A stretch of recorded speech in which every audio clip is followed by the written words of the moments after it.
Oke, baik Bang Wendy, menemukan kedamaian diri. Seperti apa yang dimaksud dengan kedamaian diri? Apakah Bang Wendy bisa menjabarkannya? Terus kenapa sih kita butuh kedamaian diri itu untuk diri kita? Silakan Bang.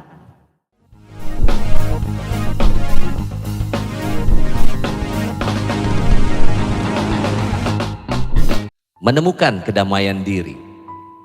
Dari kata-katanya menemukan, bukan mencari. Apa bedanya menemukan dengan mencari? Orang banyak kita dengar atau mungkin tanpa kita sadari kita berkata, cari uang, cari duit gitu ya. Sering cari duit? Capek loh cari duit. Kata-kata itu sangat penting. Kata-kata itu memiliki kekuatan. Kata-kata itu sendiri adalah kekuatan. Maka hati-hati dengan berkata-kata. Karena kata-kata memiliki kekuatan. Sekaligus kata-kata bisa melemahkan kita. Misal, pejuang subuh. Sering dengar? Capek nggak pejuang? Berjuang mulu. Nggak sadar, akhirnya dia jadi berjuang. Cinta butuh pengorbanan. Sering, wah nggak apa-apa deh gue berkorban buat anak gue. Sering gitu? Kata-kata berkorban itu berat atau ringan, Van? Berat. Maka hidupnya berat. Hati-hati dari kata-kata kita sendiri loh. Kata-kata. Orang yang berkorban berarti dia belum punya cukup. Setuju? Iya. Karena dia belum punya cukup, dia nggak bisa ngebagi orang. Maka dia Coba kalau kamu udah berlimpah. Apakah kamu namanya berkorban? Enggak. Enggak. Makanya kata-kata hati-hati. Buat anak, buat apapun kehidupan bukan berkorban. Makanya kita merasa cukup. Itu sangat penting. Sehingga kita tidak lagi berkorban. Berkorban buat cinta, berkorban buat anak, berkorban buat keluarga. Ya Allah, jangan. Semua itu adalah bukan pengorbanan. Bukan perjuangan. Bukan. Bukan. Apa? Kalau bukan pengorbanan, bukan perjuangan apa? Kalau kamu udah dikasih lebih banyak sama Allah berkelimpahan terus kamu memberi orang. Apa namanya? Hah? Iya. Nggak keras, nggak susah kan? Ya, yang di YouTube silakan jawab sendiri. Kamu harus bisa menjawab seperti pemirsa yang ada di depan sini ya. Ya, enaknya yang hadir langsung di sini kita bisa langsung interaksi ya, Bun ya. Iya. Jadi kata-kata menemukan kedamaian diri beda dengan mencari. Kalau mencari uang berarti kamu udah punya uang belum? Belum. Oh, beda kan? Kalau ini kita udah dikasih, udah punya. Tugasnya adalah menemukan. Jadi kebahagiaan itu sebenarnya Allah sudah kasih di dalam diri kita masing-masing. Berbentuk kedamaian hati, kedamaian pikiran. Itulah yang disebut dengan kebahagiaan. Orang gak akan bahagia kalau hatinya gak damai, gak tenang, gak akan bahagia. Bahagianya semu, bahagianya kalau dapat uang, bahagianya kalau dapat mobil baru, bahagianya dapat rumah baru. Dengan syarat gitu ya. Iya, itu kebahagiaan. Itu bukan kedamaian. Itu adalah gembira, kegembiraan yang tadi didapetin itu. Saya bahagia bang, saya damai kalau ngumpul sama anak-anak. Enggak, itu bukan bahagia. Itu adalah gembira. Dalam bahasa Inggris namanya joy, pleasure, kesenangan. Senang ya. Senang. Dan tadi surat Hud 108. Orang yang berbahagia tempatnya di surga. Berarti orang di surga orang yang berbahagia. Ada enggak yang di surga orang yang senang-senang tadi? Enggak ada kan? Ada enggak yang di surga adalah orang yang gembira? Enggak ada kan? Orang yang berbahagia. Karena antara gembira sama bahagia itu beda satu level. Beda. Kayak mbak yang kuda, beda. Maka kalau mau damai, mau bahagia, bukan di luar nyarinya. Di dalam diri kita. Dalam. Temukan kedamaian itu. Damai itu adalah level of kesadarannya, Van. Level kesadaran diri kita. Emosinya namanya bahagia, emosi positif. Ya kalau di kelas saya suka kasih ada 17 level kesadaran. Ya kegambar tuh. Mulai dari yang pertama rasa malu. Yang paling bawah nih malu. Malu buat maju ke depan. Malu buat duduk di depan. Itu rasa malu kesadaran paling bawah. Malu. Lalu ada rasa benci, rasa dendam, marah, sedih, sakit hati itu di bawah semua tuh. Warnanya merah, bayangin. Neraka. Termasuk sama orang masa bodoh, termasuk sama orang julid, nyinyir, itu di bawah semua. Kalau mau level kesadaran tinggi, paling tinggi level 17 adalah pencerahan Allah. Bahasa Inggrisnya enlightenment. Gimana kita dapat? Bisa. Tapi kalau kita selalu di bawah tadi level kesadaran kita, emosi kita di bawah, jangan harap dapat pencerahan Allah. Enggak. Semua ilmu ini bukan abstrak, konkret, ada langkahnya, ada tahapnya. Seperti Anda sekolah SD 1, 2, 3, 4, 5, 6, SMP 1, 2, 3. Enak gak kalau gitu? Jadi kita punya gambaran, punya step, punya langkah tangga. Itu namanya level kesadaran diri. Bisa dipelajari? Bisa. Saya dan Tefani selalu mengajarkan diri kita sendiri maupun orang lain. Semua ilmu harus konkret, harus ada, jelas. Gak mau yang abstrak. Itulah kita kalau belajar ilmu, baik itu ilmu mental itu pikiran maupun spiritual, kita harus punya patokan akal dan pikiran. Harus masuk di akal dan pikiran. Saya kalau abstrak saya nggak mau, saya akan kejar sampai benar-benar dapat kenyataannya konkretnya gimana. Dan semua ilmu terjelaskan. Jadi menemukan kedamaian diri adanya di dalam. Ya dengan cara apa? Berdamai dengan hati dan pikiran. Hati, pikiran kita punya dua tuh dari Allah. Ini bukan hati, ini hati. Ya, ini hati, ini pikiran. Dengar gak? Tok, tok, tok, tok. Dengar gak yang lewat? Dengar. Tuh. Kalau kita dalamnya nggak tenang, nggak damai, nggak saya bikin fokus seperti ini, Anda akan terganggu loh. Setuju? Makanya kalau di masjid ada anak kecil lari-lari, woi, pusing. Berarti dalamnya dia belum damai. Karena ketika kita lagi sholat pun, lagi ada majelis pun, di luaran seperti apa, kita nggak lagi terganggu dengan yang di luaran. Karena kita masuknya ke dalam. Bahasa gampangnya fokus. Makanya anak-anak kenapa jarang ada di masjid? Begitu lari-larian, diomelin. Makanya pada ogah ke masjid anak-anak. Giliran udah gede suruh pergi ke masjid mulu. Giliran udah gede disuruh pergi ke masjid, disuruh-suruh. Giliran masih kecil dimarahin. Biarin aja lari-lari, ini saya titip pesen ya. Anak kecil senang di masjid lari-larian karena bersih, karena lega. Biarin aja. Gak usah bawel. Di rumah tembok lagi ya. Di rumah tembok mulu makanya. Gak apa-apa, biarin. Anda ngajak anak majelis, kasih ruang bermain di luar. Dan kita semua ajarkan diri kita sendiri, gak usah ngajarin orang. Untuk kita tenang, damai dalam diri kita. Itu yang disebut dengan khusyuk. Ya, gampang. Makanya berdamai. Ya, siapa musuh kita yang sesungguhnya? Banyak sering bilang diri sendiri. Kalau belajar sama saya, please jangan jawab seperti itu.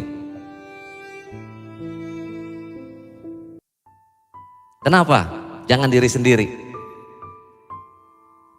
Siapa yang nemeni kamu di saat susah, di saat sedih, di saat terpuruk, di saat apapun? Pasangan? Anak? Orang lain? Ada yang nemenin? Siapa yang nemenin kamu? Dirimu sendiri. Kamu belum kenal aja sama dirimu. Makanya kenalin diri. Siapa diri sejatinya kita? Ada.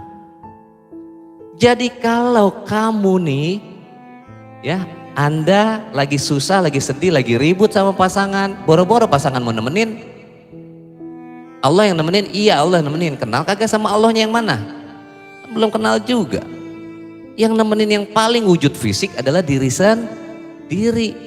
Terus diri sendiri nih udah dari kecil, sampai susah-susah, sampai sekarang, sampai nanti kematian menjemput, dia kan tetap nemenin tuh. Terus kamu bilang, kamu adalah musuh terbesarku, diri sendiri. Kira-kira gimana? Ayo dong, kita punya akal pikiran dari Allah, dipakai. Untuk apa? Untuk mengenal Allah. Tanpa kita akal pikiran kita gak akan bisa menggapai itu semua. Maka manusia lebih hebat dari makhluk lainnya, lebih sempurna dari makhluk lain karena punya akal dan pikiran tadi. Maka dipakai untuk kebaikan. dipakai untuk mengenal kehidupan, dipakai buat mengenal Allah. Karena kalau kita pakainya buat ruwet sehari-hari, buat mikirin utang, mikirin makan, mikirin itu, percayalah, kamu gak akan pernah lepas dari semua penderitaan itu. Yang ada malah kamu menarik lebih banyak penderitaan itu. Itu valid, itu hukum alam, namanya law of attraction. Hukum tarik menarik, kita menarik tanpa disadari kesusahan-kesusahan itu sendiri. Apa yang ada di pikiran kita, di rasa kita, di hati, keseharian, tanpa disadarin maupun disadarin, keseharian 24 jam, yang dominan kalau bahasa saya, dominan apa Van bahasa gampang? Dominan tuh yang paling sering difikirkan. Yang paling sering terpikirkan, difikirkan ataupun kepikiran, baik disadari ataupun tidak. Iya. Itulah yang sebenarnya lagi menarik Van, kejadian kita. Jadi kalau 24 jam sehari ini, tidur berapa jam kira-kira? Tidur malam 7. 7 jam lah ya, 6 jam lah ya. Berarti sisanya dikurang 24 jam dikurang 7 berapa? 14 jam. 17 17 jam. Selama 17 jam kalau pikiran Anda lebih banyak ruwetnya, pusingnya, mikirin duitnya kurang, mikirin ininya kurang, anak ini aneh. Itu lagi memanggil law of attraction tadi, doamu yang sesungguhnya itu. Tanpa diucap, tapi dirasakan, dipikirkan. Sebenarnya kamu lagi menarik kejadian itu tanpa disadarin. Maka dalam 17 jam sehari, 17 ya, kalau dikurangin 7 ya, itu menentukan kehidupan kita tuh. Apa yang ada di pikiran kita, dirasakan kita. Kalau disadari, kalau setiap orang, Anda deh sadari ini. 17 jam begitu pikiran yang kebiasaan negatif, biasa mikirin kurang. Ya, saya pun seperti itu. Tapi enaknya saya dan Tefani, begitu pikiran negatif mulai muncul, sadar ilmu ini, gue lagi memanggil kejadian ini. Inilah doa kita yang sesungguhnya. Rasa di hatimu. Sama Allah. Jadi hati-hati dengan apa yang kamu rasakan. Terutama cewek, hati-hati. Kenapa? Tadi istilahnya adalah bawa perasaan. Jangan baperan, stop. Berapapun usia Anda, stop. Rugi, bawa perasaan tuh rugi. Karena perasaan kita yang sesungguhnya ini akan menjadi rasa. Perasaan yang diulang-ulang, walaupun itu bukan kenyataan, akan menjadi kebenaran. Kebohongan yang diulang-ulang akan jadi kebenaran. Anda kalau nggak percaya, mulai sekarang berasain aja, aduh gua sakit ginjal nih, aduh gua sakit ginjal nih. Terus aja, pinggang gua mulai sakit, terus aja rasain. Percayain aja, Anda akan sakit ginjal. Jadi yang selama ini ngeluh penyakit ini, penyakit itu, silakan aja. Anda lagi memanggil penyakit itu, Allah akan mengamini. Karena sesungguhnya Allah sudah memberikan bekal yang luar biasa sama kita yang namanya manusia, berupa akal dan pikiran. Masuk ke dalam hatimu. Rasa di hatimu. Rasa loh. Bukannya omongan. Rasa di hatimu. Itulah doamu yang sesungguhnya yang akan dikabulkan sama Allah. Tinggal tunggu waktu. Yang selama ini menganggap dirinya sakit. Anda udah sakit kok. Makanya hati-hati udah banyak. Bahkan mungkin tanpa Anda sadari, Anda sendiri seperti itu. Stop sebelum terlambat sekarang. Lebih baik hidup panjang umur dan sehat bahagia, ketimbang Anda pendek umur sakit-sakitan dan gak bahagia. Ayo mau yang mana? Allah sudah memberikan kita semua bekalnya. Maka dalam surat Ar-Ra'd ayat 11, hanya kamulah, hanya Andalah yang bisa mengubah nasibmu sendiri. Melalui apa? Bukan hanya doa dan usaha. Kalau nggak tahu pola pikir ini, doa dan usaha itu akan menjadi negatif. Usaha hanya sekedarnya. Doa tidak membawa kebaikan. Karena kata-katanya rasanya, doa itu bukan hanya diucap pada saat setelah sholat loh, bukan. Doa itu adalah rasa di hati kita. 24 jam sehari, sadari mulai sekarang apa rasa di hati kita. Kalau rasanya kesulitan, keruwetan, doa cuma 5 menit nih habis sholat doa. Makanya momen sholat sangat ditungguhan. Yeah. Kenapa? Karena habis sholat gue bisa doa katanya. Doa itu 24 jam rasa di hati kita. Makanya hati-hati dengan sini kamu nih. Kehidupan kita sekarang adalah berkat dari yang kita sebabkan di masa lalu. Tadi meninggal karena kanker, dia sebabkan di masa lalunya. Capek sedikit dia udah parno. Saya bawa kabar, ini adalah dari memang medik, ilmiah. Semua virus. Kanker itu awalnya virus cancer. Ada virus, ada bakteri, ada kuman ya. Semua itu udah ada di dalam diri kita masing-masing. Udah ada. Apalagi yang punya keturunan kanker gitu ya. Udah ada. Tinggal tunggu pemicu. Pemicu apa? Penyebab, triggernya gitu. trigger. Iya pemicu. Pemicu ya. Iya. Pemicunya apa? Dan 90% pemicunya Van adalah dari Pikiran. 9%-nya dari makanan. Gak ada yang dari Allah. Kehadiran Allah ada, tapi bukan Allah yang menyebabkan kamu sakit. Bertanggung jawablah, diri kita yang menyebabkan sakit. Kehadiran Allah selalu ada, tapi bukan Dia yang menyebabkan kita sakit. Maka hati-hati mulai sekarang. Dengan kita menemukan kedamaian di dalam kita, diri kita, itulah obat dari segala obat. Mau sehat? Mau. Damaikan diri kita. Damaikan pikiran dan hati kita. Ini 2 kuncinya. Maka jalan yang lurus nih. Ini lurus. Lurus artinya kita selaras, sejajar. Jangan mulutnya beda, hatinya beda, pikirannya beda. Ngegel. Ini lurus. Luruskan hatimu, pikiranmu, dan ucapanmu.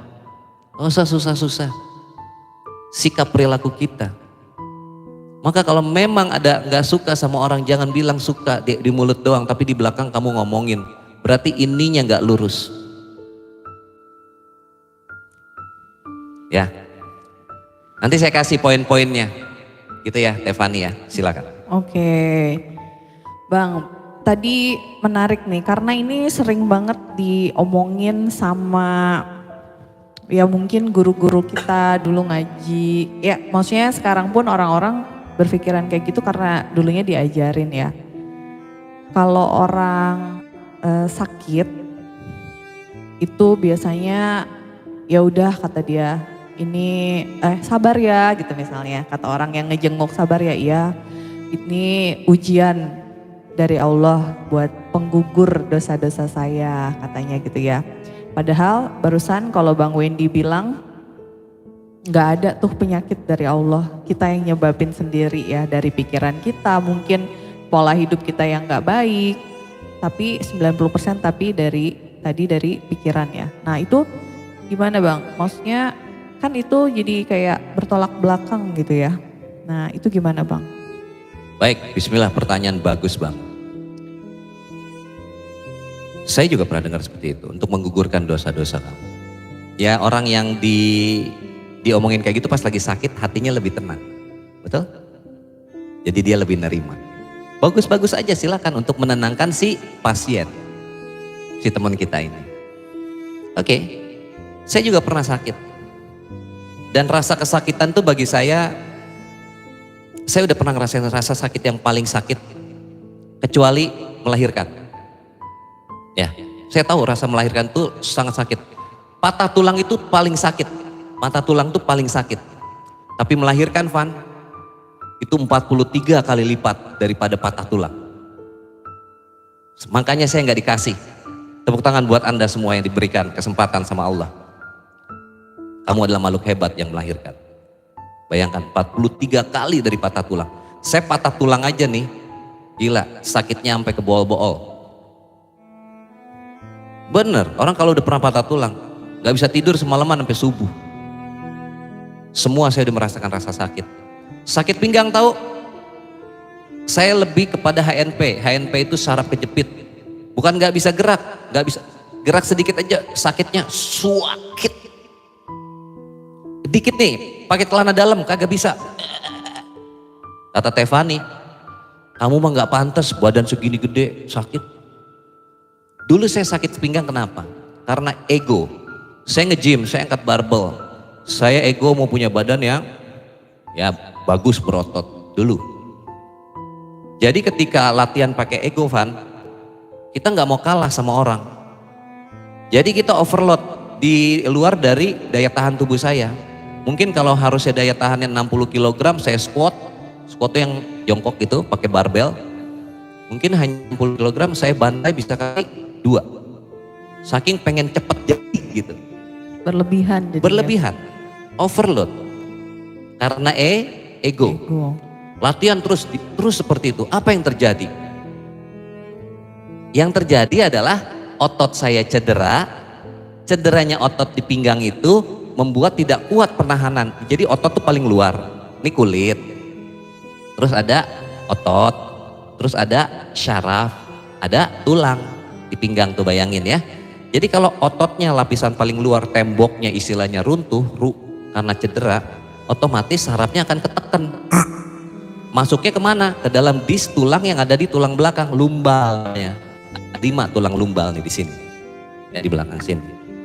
Nah itu jadi ketekan sarafnya, dan itulah yang menyebabkan saraf kejepit karena ototnya nggak kuat, rusak. Saya rusak dengan olahraga, dengan barbel tadi. Siapa yang menyebabkan? Allah atau saya? Saya sendiri. Jadi ketika saya sakit, saya merasakan luar biasa sakitnya. Dulu ya sampai 6 bulan saya nggak sembuh-sembuh. Semua udah saya lakukan. Saya suntik, fisioterapi. Menghilang rasa sakit ya? Menghilang rasa sakit. Apalagi? Ditotok saraf di sini, sakitnya di pinggang, ditotok di sini. Tangan begitu, toeng. Sembuh? Kagak, sakit iya. Apalagi? Akupuntur, udah. Akupuntur. Ini saksinya yang mengantarkan saya kemana-mana. Fisioterapi seminggu sekali. Enggak, Seminggu seminggu 2 kali. Cuman satu yang saya nggak mau adalah operasi. Saya nggak pernah mau. Semua udah saya lakukan. Semua saya lakukan. Jadi kalau dibilang penggugur dosa, ini maksudnya. Saya mengalami sendiri. Apa yang kita lakukan penyebab-penyebab penyakit ini, sadari siapa yang melakukan, siapa yang menyebabkan. Diri kita. Diri kita sendiri, sadari dulu. Apapun penyakitnya, lambung, itu penyakit dari pikiran kita. Sadari dulu, gua nih yang menyebabkan diri gua sakit. Minta maaf sama diri. Sadari kita udah zolim sama diri kita. Pernah gak minta maaf sama diri? Lebaran aja minta maaf sama orang. Mohon maaf lahir batin, mohon maaf lahir batin. Diri sendiri dulu. Nah ketika sakit itu kita tersadar untuk minta maaf. Saya udah zolim sama kamu. Jangan nunggu nanti di kematian kamu. Di mana tuh katanya? Ketika kita di Padang Mahsyar. kumpulkan, mereka akan ngomong tangan kita ini semua. Jangan tunggu nanti. Kita pun sekarang bisa ngomong sama mereka. Bukan pakai bahasa apa, pakai bahasa rasa. Allah tuh bukan pakai bahasa sesuatu, semua bahasa. Yang penting rasa. Kita ngomong sama lambung kita, maafin ya, aku udah zolim sama kamu, maafin. Sering telat makan, sering pikiran negatif sama orang, maafin. Lihat tuh, kalau kita bicara pakai rasa, emosi itu akan muncul keluar. Memang harus seperti itu, kita harus pakai rasa melakukan. Ya. Jadi apa menggugurkan dosa kita? Supaya kita sadar diri kita zolim sama diri kita sendiri dan minta maaflah. Ketika kita minta maaf, istighfar bahasanya. Ya Allah, ampunilah aku hambamu. Termasuk di dalam diri kamu ini kan ada Allah. Minta maaf sama dirimu. Itu yang disebut dengan penggugur dosa. Bukan sakitnya kamu jadi penggugur dosa. Come on. Minta maafnya. Minta maaf itu bukan sekedar di mulut. Minta maaf itu kita perilaku kita, perbuatan. Untuk kita tidak mengulang lagi. Kalau maaf ya sayang. Besok dia ngulang lagi, besok dia ngulang lagi.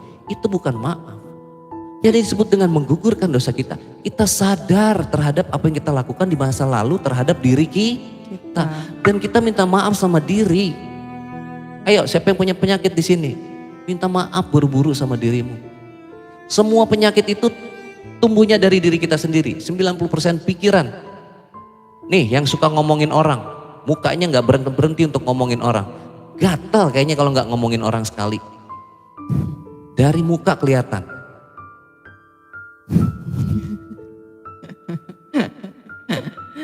Penyakit apa yang tumbuh? Minimal nih. Sering sariawan, sering bau mulut. Itu minimal. Kalau ngomongin orang. Iya, Oh. kelihatan kok. Jadi semua itu dari diri kita. Akhirnya apa? Kalau udah ngomongin orang, ribut, asam lambung naik. Asam lambung. Silakan aja kalau mau terus-terusan. Dari asam lambung apa, Van? Masuk ulu hati. Ulu hati sakit. Ini lambung nih, ini ulu hati. Terus naik lagi ke kepala pusing, cekot-cekot, migrain. Siapa yang nyebabin? Kita sendiri suka ngomongin orang. Hati-hati. Kalaupun ada orang yang ngomongin orang lain di depan kita, sebenarnya kita yang bodoh kalau kita masih menerima atau dengerin, apalagi mengamini, ngeladenin. Jangan, tinggalin. Gak apa-apa. Bahasanya jangan tambah-tambah dosa. Ya oke. Sekarang dia ngomongin orang di depan kamu. Di belakangmu, kamu yang ngomongin loh. Oh kayak gitu. Saya percaya Anda semua tidak seperti itu di situ. Ingat yang kemarin 3 tipe orang. Ya, orang yang biasa-biasa ngomongin peristiwa keadaan. Orang yang luar biasa ngomongin ide, ilmu, inspirasi. Ini semua kan kita lagi ngomongin itu. Tapi orang yang di bawah biasa, orang yang gak biasa. Saya gak ngomong orang yang jerk ya. Udah jerk. Orang yang di bawah biasa ngomongin orang. Ngomongin orang. Stop, sadar diri, gak usah ngomongin orang. Jadi menemukan kedamaian diri itu, kita berdamai dengan pikiran dan hati kita. Di dunia yang hiruk pikuk nih sekarang ini dengan teknologi yang luar biasa. Ada sosial media, ada juga yang ya semuanya hiruk pikuk. Waktu terasa cepat, setuju? Coba bayangkan Anda semua di rumah. Pernah sekolah SMA? Pernah. Kisah kasih di sekolah gitu. Asik. Pernah dong? Pernah. Kayaknya belum lama kan kalau kita nengok ke belakang. Iya. Tapi sekarang ngaca diri. Ya bukan diri kita, dirimu gitu. Udah berapa ya lewatnya? Udah berapa lewatnya? Waktu tuh cepat. Hiruk pikuknya dunia membuat kita tuh, ini ketemu hari Kamis. Belum lama kan Kamis kemarin?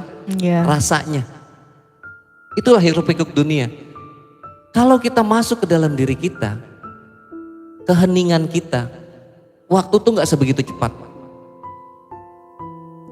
Maka setiap hari, please, sediakan waktu buat dirimu sendiri. Apa itu namanya?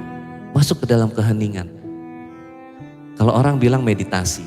Muhasabah kali Bang. Kalau dalam Islam namanya tafakur. Muhasabah diri. Sempatkan waktu, walaupun hanya 10 menit sehari. Kalau bisa lebih, bagus. Karena 24 jam itu banyak banget. 24 jam cuma 10 menit doang, ya Allah, nggak ada apa-apanya. Kita scrolling aja, Anda scrolling aja gitu kan. Berapa banyak dalam sehari. Makanya perlu sholat jangan buru-buru, jangan Allahu Akbar kemana-mana. Sebenarnya sholat itu adalah kita masuk ke dalam keheningan kita. Kalau benar sholatnya, bukan sibuk dengan bacaan, bukan sibuk dengan pikiran, tapi masuk dalam keheningan kita.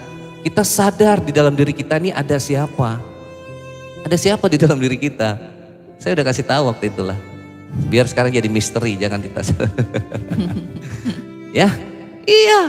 Nah itu maksudnya sholat 5 waktu. Jadi jangan harap sholatnya kusu. Kalau pikirannya malah kemana-mana. Jadinya sholat kusut. Makanya perlu melatih diri kita untuk masuk ke dalam diri dalam keheningan. Hening bahasa. Kalau belum tahu caranya, cari guru yang bisa mengajarkan kamu. Hening. Kita nggak sibuk dengan bacaan, enggak. Kita benar-benar merasakan keheningan kita. Disitulah si pikiran berhenti, si perasaan berhenti, si ego juga berhenti, si emosi juga berhenti. Kita hanya hening, tenang. Praktek ya sekarang. Tarik nafas.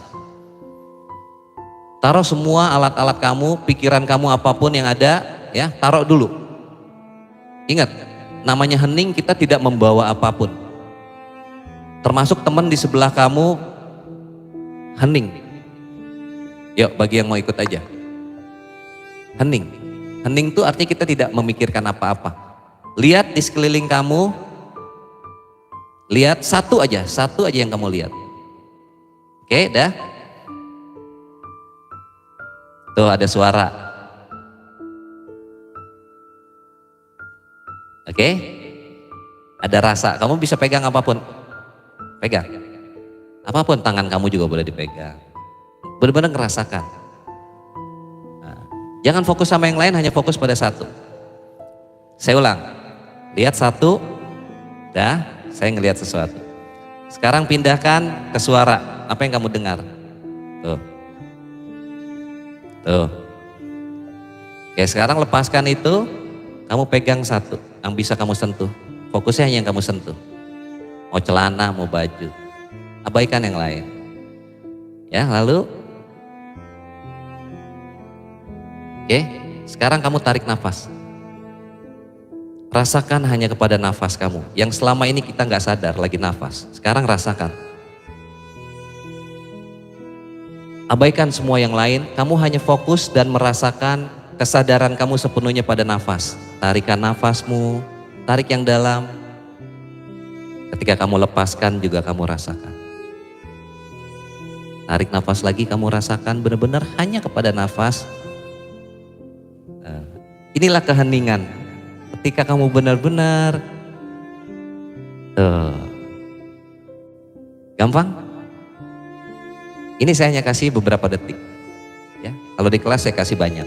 Di rumah kamu latih sendiri aja. Setiap hari kalau kita masuk ke dalam keheningan, dapat kan? Nyaman tadi hening, itu baru beberapa detik. Itu ya Van. Latih supaya kamu bisa berdamai sama pikiran. Karena seringkali pikiran ini kita berisik. Benar gak? Pikiran berisik kan? Jangan dengarkan pikiran kamu. Sesungguhnya dia bukanlah diri sejati. Pikiran itu bisa menjadi sang pencipta buat kehidupanmu. Juga bisa menjadi sang penghancur buat kehidupanmu. Inilah sang pencipta. Dari sang maha pencipta. Al-Musawwir. Dia sudah memberikannya. Maka ketika dia sibuk dengan si negatif, orang bilang musuh terbesar adalah diri sendiri, pikiran. Jangan ya, diri sendiri nggak boleh diperangi, dimusuhi atau apa. Itu semua dari Allah sebagai bekal kita perjalanan di bumi ini. Yang akan membawa kita ke akhirat nanti adalah perjalanan kita saat ini. Oke? Jadi maksimalkan tools yang Allah berikan buat kebaikan dan kebermanfaatan kita. Sehingga jangan musuhi dirimu sendiri, jangan musuhi pikiranmu. Justru kita berdamai dengan pikiran kita berdamai dengan hati kita. Disitulah kita akan menemukan kedamaian.